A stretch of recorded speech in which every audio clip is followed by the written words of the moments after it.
from the Lakeside Newsroom of the Henrico Citizen, your hometown news source since 2001. This is the Henrico News Minute with publisher Tom Lapis.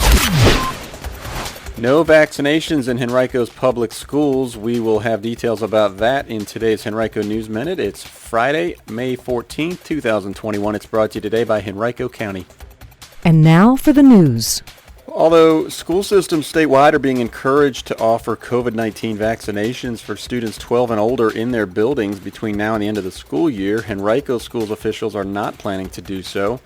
Instead, the school system and Richmond and Henrico Health District's officials are encouraging families to take their eligible children to community vaccination events or other vaccination sites to have them vaccinated as soon as possible.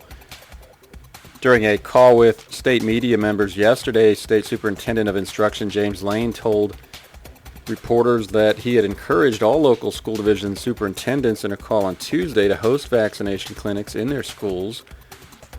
He said that most of them would be partnering with their local health districts to conduct vaccinations, but didn't indicate whether the state had given specific guidance to local officials about how and when to conduct those events. He said, quote, "I have a feeling it's going to be a pretty large number," end quote, of school divisions that would be offering vaccinations in their buildings. Said he hadn't heard from anyone who said they just didn't want to do it. But later yesterday in a separate press briefing, Richmond and Henrico Health District's nurse manager Amy Popovich told reporters that the two localities had opted not to conduct in-school vaccinations because most students are not attending school in person. In Henrico, only about 40% are, and in Richmond, the total is fewer than about 1,000 students. Now, Hanover County Public Schools did announce yesterday that the system would begin vaccinating students in its schools on Tuesday with their parents' permission, of course. But Popovich said, quote, "Rather than vaccinating in school, we're focused on vaccinating where kids live," end quote. She pointed to ongoing vaccination events at Richmond Raceway that'll take place May 19th, 20th, 26th, and 27th with extended hours from 8 a.m. to 6 p.m. each day, and at other local sites throughout the two localities.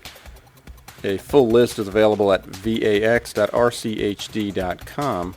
and you can read much more about this topic at henricocitizen.com by clicking on COVID-19.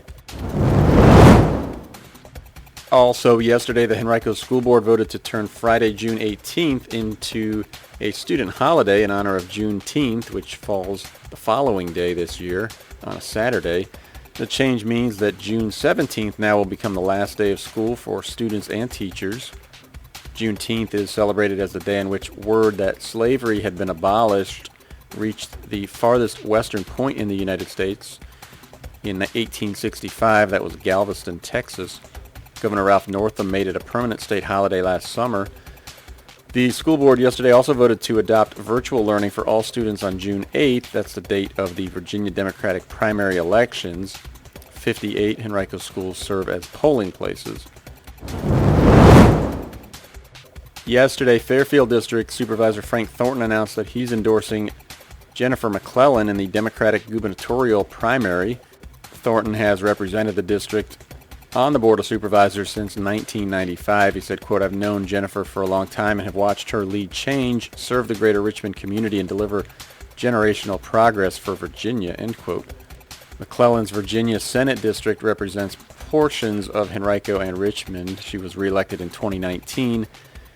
She's now competing with former Delegate Jennifer Carroll Foy, former Governor Terry McAuliffe, Delegate Lee Carter, and Lieutenant Governor Justin Fairfax for the Democratic gubernatorial nomination.